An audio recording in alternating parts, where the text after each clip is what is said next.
America से एक 30 साल का भारतीय वापस आता है। एयरपोर्ट से निकलता है, सीधा जंतर मंतर पहुंचता है और देखते ही देखते सैकड़ों युवा छात्र और अभिभावक उसके साथ खड़े दिखाई देते हैं। उनकी एक ही मांग है, धर्मेंद्र प्रधान इस्तीफा दे। लेकिन सवाल ये है कि आखिर अभिजीत दीपके कौन है? इन सब सवालों के जवाब हम आपको देंगे, लेकिन उससे पहले चैनल को लाइक, शेयर और सब्सक्राइब कर दीजिए। सोशल मीडिया का एक आंदोलन अब सड़क पर उतर आया।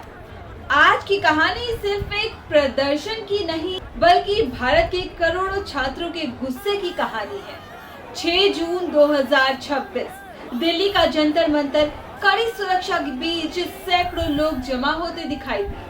कई लोगों के हाथों में तिरंगा था तो कुछ लोग किताबें लेकर पहुंचे और कई प्रदर्शनकारी कॉकरोच मास्क पहने हुए दिखाई दिए। इस प्रदर्शन का नेतृत्व कर रहे थे अभिजीत दीपके, एक ऐसा नाम जो कुछ हफ्तों पहले एक सोशल मीडिया तक ही सीमित था, लेकिन अब राष्ट्रीय चर्चा का वो हिस्सा बन चुका है। अभिजीत दीपके पिछले कुछ समय से अमेरिका में रह रहे थे। वहीं से उन्होंने कॉकरोच जनता पार्टी यानी सीजेपी नाम का एक ऑनलाइन आंदोलन शुरू किया।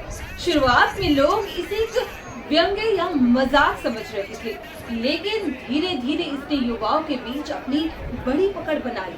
कारण था परीक्षा घोटालों, पेपर लीक, भर्ती विवादों और बेरोजगारी को लेकर बढ़ता गुस्सा।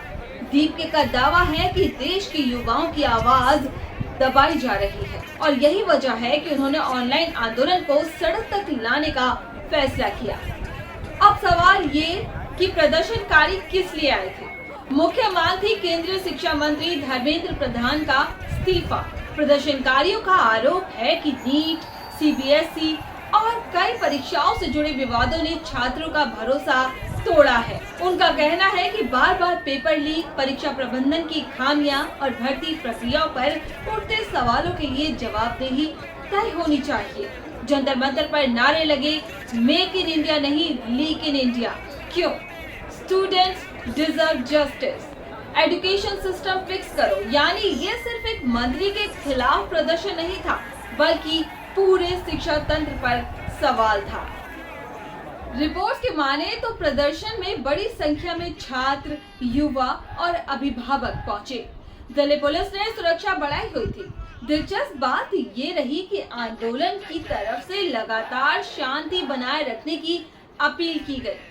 दीपके ने समर्थकों से कहा कि पुलिस के साथ सम्मान से पेश आएं, फूल लेकर जाएं और किसी तरह की हिंसा या उकसावे से बचें।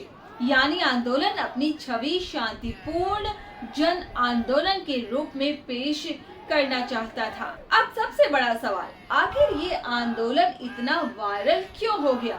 विश्लेषकों का मानना है कि इसकी जड़ में युवाओं की निराशा है। एक तरफ प्रतियोगी परीक्षाओं की अनिश्चितता, दूसरी तरफ रोजगार की चिंता और ऊपर से पेपर लीक जैसे विवाद।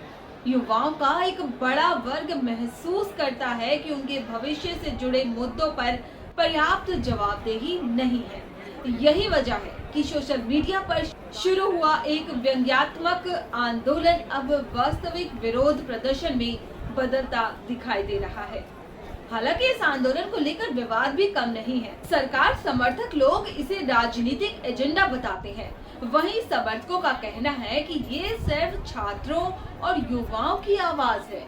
सोशल मीडिया पर बहस तेज है।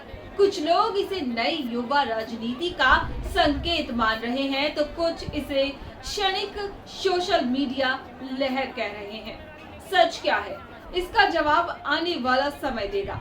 लेकिन एक बात साफ है, 6 जून का जंतर मंतर सिर्फ एक प्रदर्शन नहीं था, ये उस पीढ़ी का संदेश था जो कह रही है कि हमारे भविष्य से खिलवाड़ मत करो।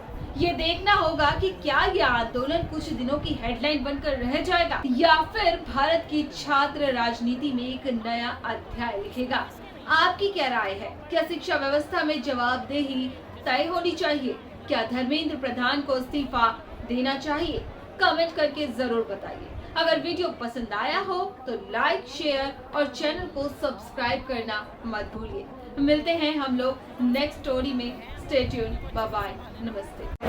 कम से कम जो हैं वो तो धरती को अच्छे से संभाले ना। बच्चों के साथ जो किया वो माफ़ी के लायक है।